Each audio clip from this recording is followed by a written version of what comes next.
So we started it.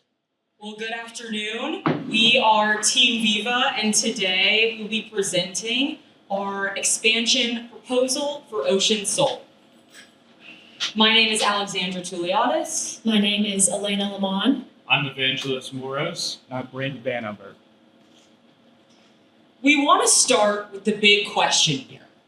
How can Ocean Soul expand their international presence while upholding their mission and maintaining financial sustainability? We developed 3 strategic solutions for them to accomplish this. The first being, use the people's parade. The second, play the beautiful game. And the third, dance with the devil. Now, these impacts will be realized in 54 tons of flip-flop waste removed in Brazil every year, as well as a 67% increase in revenue over 10 years. But first, let's talk about the company. Ocean Soul was founded in Kenya, where they enlisted volunteers, paid volunteers, to clean flip-flop waste from the beaches there. The flip-flop waste is brought to local artisans, where they're able to upcycle it and turn it into animal artwork that you can see here on the slide. This artwork is sold all around the world, and the company has expanded exponentially, which is why they are looking to expand their operations into another country. But this begs the question, what makes a country a good fit for Ocean Soul to do business? Well, they need a large coastline and a huge flip-flop problem. We looked at 5 different countries as potential locations, 3 of them being given to us by the case, Brazil, Colombia, and Guatemala. And we went the extra mile to look at Costa Rica and Panama as well, given our personal experience seeing beach waste and pollution in those places. We looked at these countries and analyzed them in relation to their ESG stability, ease of business, cultural fit, market potential, and regulatory environment. And Brazil was the clear choice for us. Now, there were some other countries that were seemingly good fits, but when we actually looked at them, we couldn't fathom how we could maintain financially sustainable operations. We also found recently that the company has actually come out and completely abandoned pursuing operations in Guatemala, which solidified Brazil as the clear winner for us. And although Brazil generally does have difficulties in relation to ease of business, our strategic solutions will combat any issues related to that, and we don't see it as a problem. For our first solution, we want to position Ocean Souls in the People's Parade in Brazil's Carnival, one of the world's largest cultural events. Carnival brings in over 53 million people a year to celebrate Brazilian culture and allow drawing to world cultures and other views. As a team, we asked the question, what better way to enter a market? What better way to enter a market than by crashing their parade? We decided by working with one of Brazil's largest float manufacturers that we could then partner and create a float that has a sustainability impact. So how do we do that? By partnering with Portela Samba School. Their Portela Samba School is known for their environmental floats that generated every single year. If we take a look at the left, we can see that this float not only looks into Brazilian culture, but also highlights an endangered species in Brazil. If you take a look at the right, we can see that Ocean Soul's art, this is one of Ocean Soul's largest art installation pieces that they've ever created. I really want to focus on both of these images for a second because these are both real, handcrafted, and mission-driven pieces.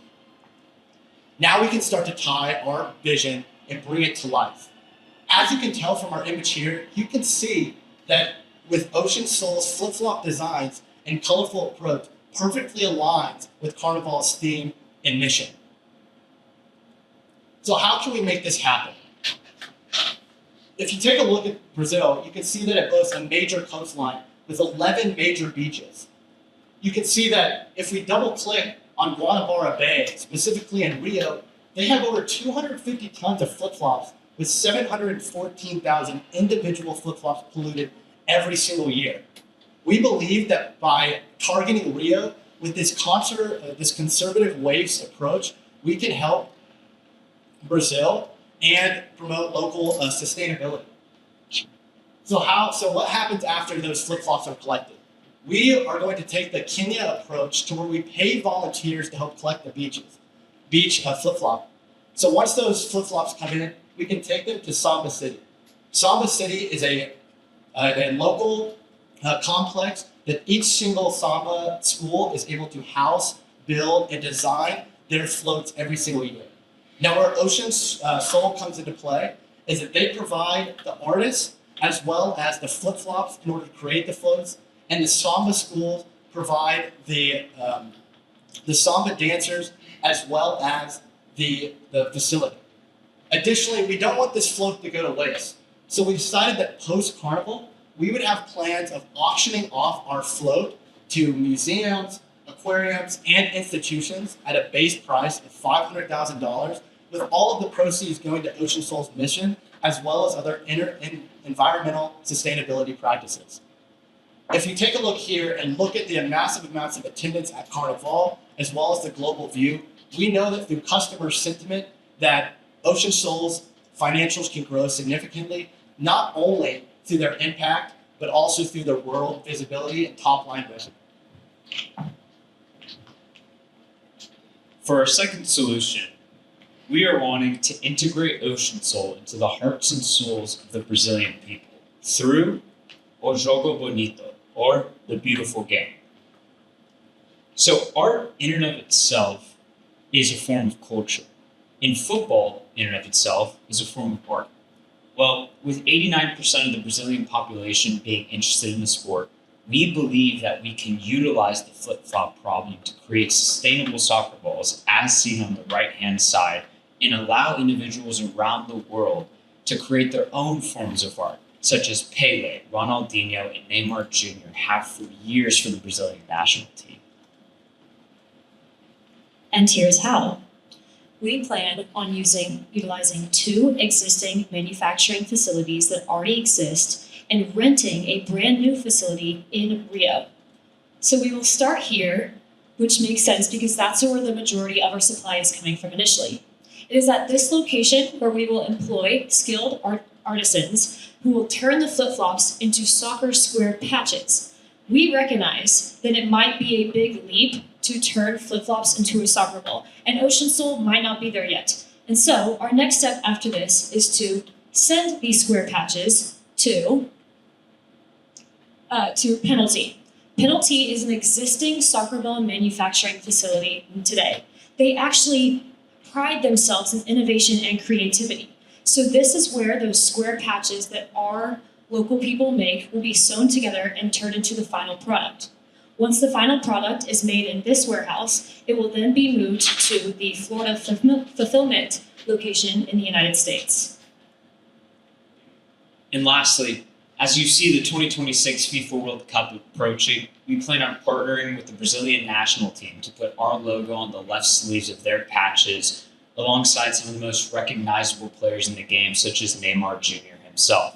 This will allow us to increase our brand awareness and allow us to legitimize our business operations. We see this as being a mutually beneficial partnership as well, as eco-friendly, casual consumers of the sport will be more willing to purchase the jerseys of the Brazilian national football team. And overall, this partnership can help forward our environmental initiatives. And here you can see the financial impact it would have on Ocean Soul. Immediately following the 2026 World Cup, it is likely that we are able to see significant growth in our new soccer ball line, as well as our existing art business in Kenya.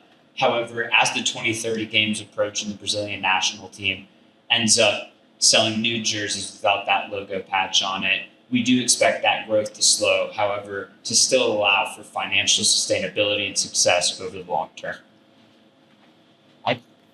Now, our third solution is actually partnering with the enemy. We are going to take a little dance with the devil and partner with Brazil's most popular and well-known flip-flop brand, Havaianas. Now, Havaianas actually sees the environmental impact they have on the environment. So in the status quo, they have implemented a recycle program themselves. However, we looked into this, and there is no clear next step that occurs after the flip-flops go into the bin. Therefore, Havaianas will surely welcome a partnership with us, and we will solve that issue for them.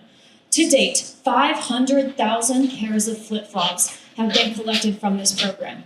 However, our team is strategically positioned to obtain 30,000 pairs of those because of our workforce capability. This means we will target 25 stores located in Rio.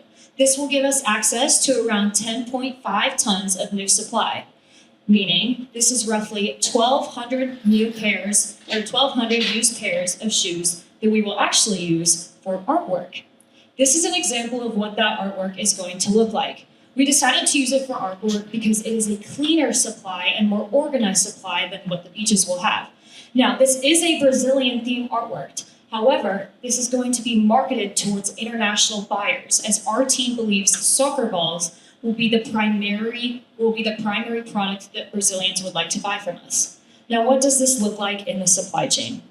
We are going to use the same 3PL that we used for moving the soccer balls to this. And so the flip-flops will be sent to that manufacturing facility we are renting in Rio, and then the full product will be made there. And then after the finished product is completed, it will also be sent to the U.S. Fulfillment Center in Palm Valley, Florida. The revenue from just this strategic partnership alone is seen behind me. These numbers are based off of the 30,000 pairs of shoes that we are comfortable with. So this means that by 2035, we will be making just shy of $400,000 based on this strategic partnership.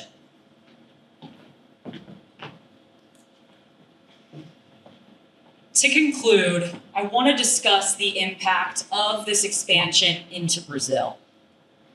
Obviously, there is the tangible impact of 54 tons of flip-flop waste removed from Brazil, as well as the 67% increase in revenue over the next 10 years, which is reflected here in this graph with our projected net profit. Now, we know that our goals are ambitious, but we have done the work, we have done the research, and we feel that they are highly feasible. But what's most important here is that we will be able to uphold Ocean Soul's mission through our solutions. Their first mission is to clean coastlines. This is a fundamental part of our operations. We cannot create our products without the flip-flop waste. The next, to empower communities. We do so by strategically targeting integral parts of Brazilian culture, partnering with samba schools to become involved with Carnival, developing soccer balls, and partnering with the Brazilian Confederation for Football, as well as partnering with Havaianas, the iconic Brazilian flip-flop brand that is worn all over Brazil and around the world. And lastly, the mission to produce local art. We remain aligned with Kenya's operations of producing local art that is based on the local species in the area. And then this art is sold worldwide, where people everywhere can feel the impact, understand the impact of what Ocean Soul is doing, and raise awareness around flip-flop waste and overall pollution around the globe. Thank you.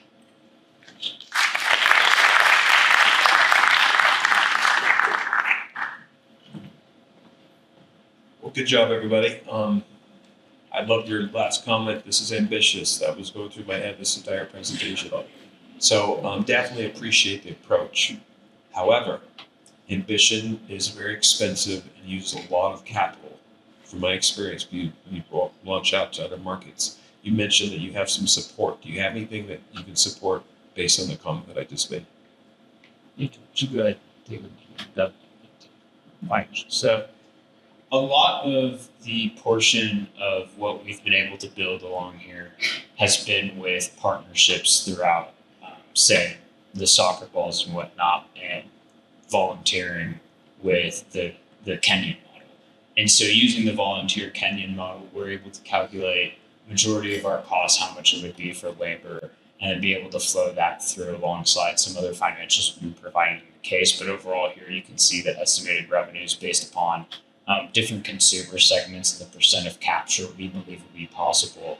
And then once we were able to transition that, so here you see the Javiana sculpting revenues where we receive the supplies for free from that partnership, however, only paying for things such as shipping costs. As you notice, it's not only the soccer balls we were shipping from production patching facility to the penalty facility and then to the United States, but then also the Javianas shipped, paying for that to get to where it needs to be. And then overall, you can see here, we use some step growths as well, assuming inflation rates and whatnot to help grow our costs, but then also GDP growth rates, and then tammering those a little bit when it comes to revenues as well. So, follow-up question on, so in 2026, you're going to make a $500,000 profit on $2.3 million in revenues. Is that what I'm seeing? yes. So again, I go back to the question about entering into new markets like this. It's extremely expensive and huge use of cash. So you may need financing. That's where have you thought about that? And obviously these profits in year one are quite impressive. So can you give a little bit more support in the fact that you think that you would be profitable in year one? So when it came to initial startup costs, it was around $210,000, I believe, that the KSA provided us. But then additionally upon that, like I said, a lot of it isn't very capital intensive in the sense of like building infrastructure for our products, because a lot of it has to do with partnerships, increasing awareness of the existing brands. And so a lot of this is what you see is like flow through of the entity as a whole, in the sense of being able to create improvements in revenues as well as cost mitigation tools, such as not building necessarily 20 manufacturing facilities for these artisans to produce goods. All right, so staying with the theme of cost, do you have a feel, or did you estimate how much it would cost for you to work with the Samba School? Because typically you have to pay them, right? They're all sponsored. You know, they need money to build floats, and a lot of them are sponsored by beer companies and things like that. So I think you have to pay. Do you have a number for that? Or? Not a specific number, because we feel it would be mutually beneficial. We've seen in the past that the school that we have chosen tends to have very environmental focused parades. And so partnering with us would help further their mission as well as ours. And they would also, so not necessarily we would pay them, but we would do a lot of their labor for free, essentially. So they're not paying us to build the float. We would use our own resources, our own supply, our own skilled labor to do so. Okay, so are those costs in the model you were showing? That's my question. So either you're going to pay them because you're like a sponsor, like a beer company. I understand you're not, or you're going to give them free labor, free stuff, and then you're going to produce it, but you can't sell that stuff. So that means you're going to have more production than you have revenue, I think. So when we are talking about what happens after the parade is done, it's not very custom to sell the float, but we are proposing that we actually do so through a bidding process. And already in the status quo, they partner with institutions, they partner with zoos. And so this, for example, I think went to an aquarium. And so there are institutions out there that will bid on this, and that will be another form of revenue. We actually plan to start the bidding process for this hypothetical float at $500,000. Okay, and you have data that shows that type of sale has happened at that number? Not at that Just number, as an but estimate. if we kind of pull that data from when we talk about how much marketing the parade has. And so not only is this like an environmentally friendly solution, but it got a lot of spray time. And so the idea is that it'll be a very important piece of artwork. Yeah, I was just speaking to it as your numbers, because and the other related question is the cost of putting the patch on the jersey for the World Cup. I mean, typically, if you're going to do Carnival and you're going to do a patch on a jersey, especially for World Cup, companies pay millions for that. Okay, I understand you have a finesse for that, but it's not free. I mean, you're still going to have to do things. And my real ultimate question is that reflected in your numbers? Because I echo the comment of being profitable in the first year is it seems not realistic. Yeah, so when you think back to some of the most historic Barcelona teams with Thierry Henry or Lionel Messi, the jersey sponsor you see going right across their stomach is UNICEF. And that partnership being a humane organization, they were able to put that on there without having to pay. So we see this as being somewhat of a similar situation where we're able to place our patch just on the sleeve of the Brazilian national team for the World Cup, whether it be the group stage or throughout the whole tournament, and in a similar manner to the UNICEF sponsor. Great. I think we touched on it to begin with. Dream big. I love it. I like how you're approaching to build the awareness of your product through the Carnival or through Havaianas. My question is more around, one couple that have already been asked, so thanks for the answers there.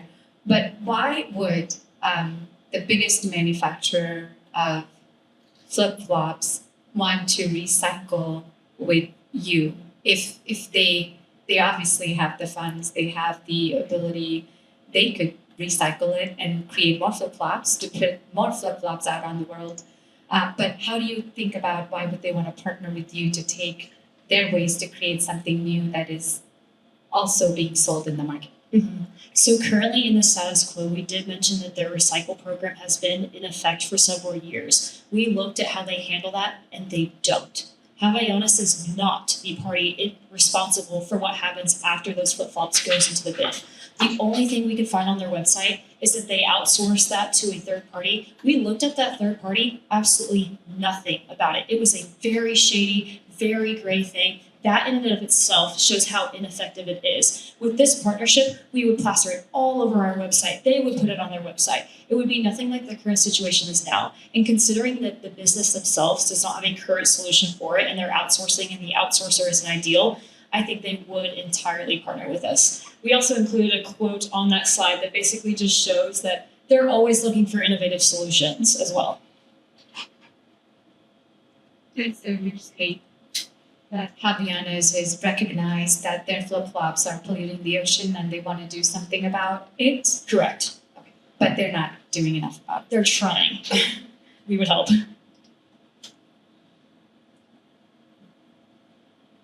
So same question I asked the other group. Ocean Soul lost money in 2022 in Kenya. So what are the group's thoughts on that and the broader question of financial sustainability for the organization as a whole? We believe that loss of income was due to lack of partnerships like this. We are aware that these are very big goals, but I think we've provided exact feasibility on how each of these can happen because they're so close. They're just missing the next step. I believe that if stuff like this had taken place in Kenya, that loss perhaps may not have happened. But to answer the kind of cost side from an umbrella thing, their sole mission is not necessarily to make revenue, but because their costs are so low through these partnerships, free supply here, low cost labor in these, developing countries, the costs are so low, that's where that revenue comes from.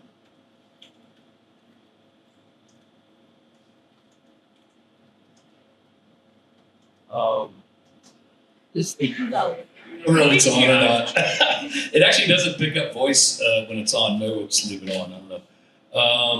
All right. So the ball plan that you have, I'll call it the ball plan.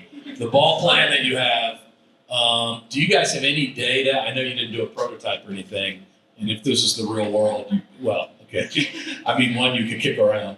If it was the real world, you probably would have. But the question is, okay, balls are made out of leather. They're made out of rubber. They're made out of, I don't know, plastic maybe for cheap kickballs or whatever. But I don't know they've ever been made out of flip-flops or the flip-flop material, which is what, neoprene?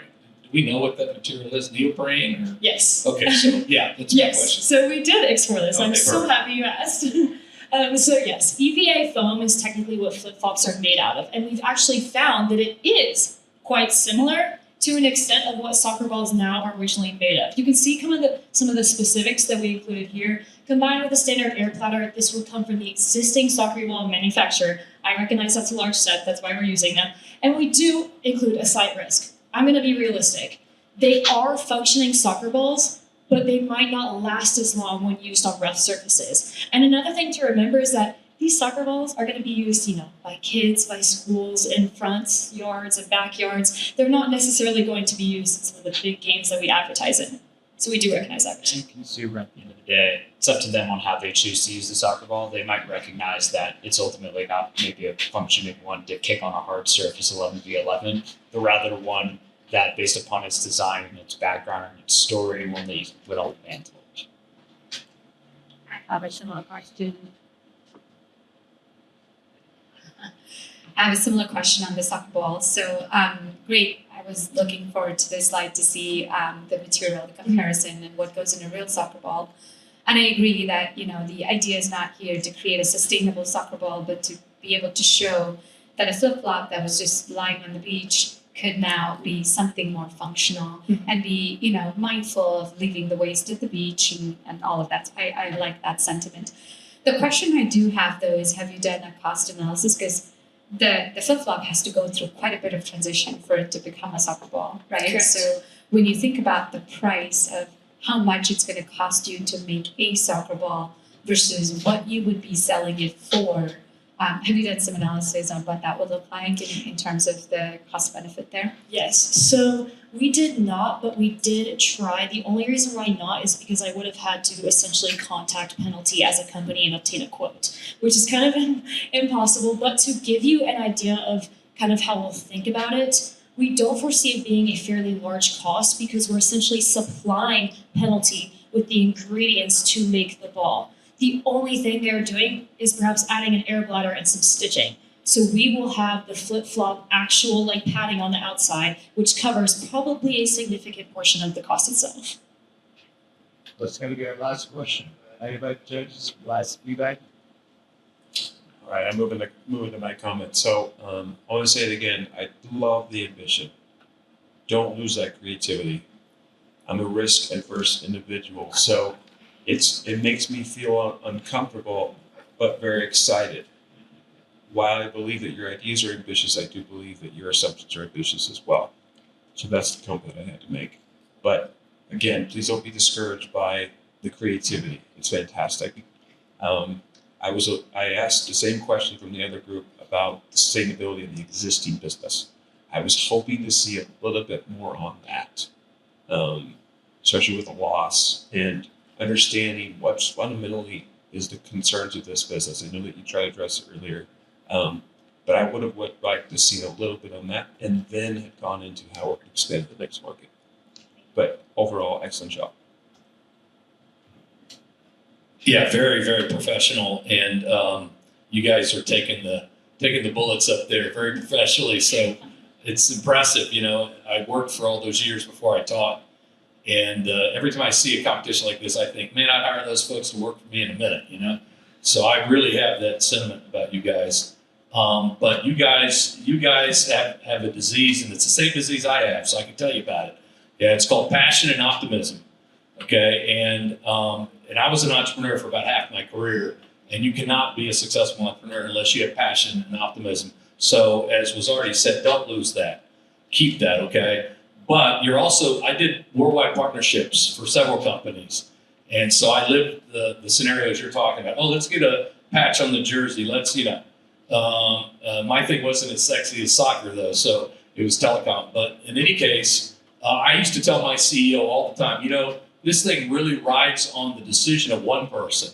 And does the CEO of that company agree with us? And that's a very risky thing to do. So the only way to do it as placing a single number bet in Las Vegas is place a lot of bets, And my challenge with your business plan is that your bets are all placed, that they all have to come in instead of just one. So you have to have penalties say, yeah, we can work with flip-flop material. You have to have Javiana say, yeah, we'll work with you on your recycling. I think there's a reason, and I don't think it's an accident, that they're very quietly disposing of those. I don't think they want their name on it. I don't think, they want a partner to come in and go, hey, we can make this more high profile. No, we're going the other way, So I think that's a challenge. And then obviously the World Cup jersey. So you guys have some real partnership driven, your business is partnership driven, and really you need all of those to come in, and you're going to get one. That's my experience, So you want to have 10, so you get 2 or something like that, and also the carnival. So you have like 5, I think,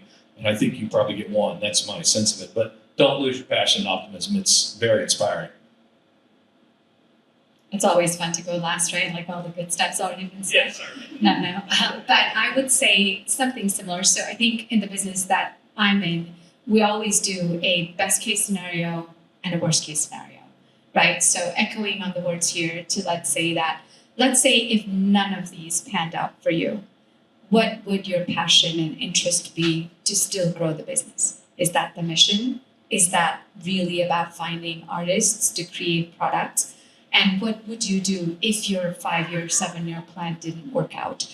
And I always think that when you build a business, you want to build it to last, but you also want to think about what would break it. Every single step, right? Here are the things that, like COVID happened to all of us and nobody ever thought of it, and it completely changed the nature of a lot of our businesses. So you want to think about those factors to say, if none of those things panned out, would I still be interested in running the business? Is it about going big and going home? Or is it about truly carrying out the mission that Ocean Soul started with, is to clean out the ocean waste, and I'm going to still keep doing it till I find the partnership opportunities. But great presentation, really good way of answering all the questions. These were some tough questions, especially from our banker over there. We love it.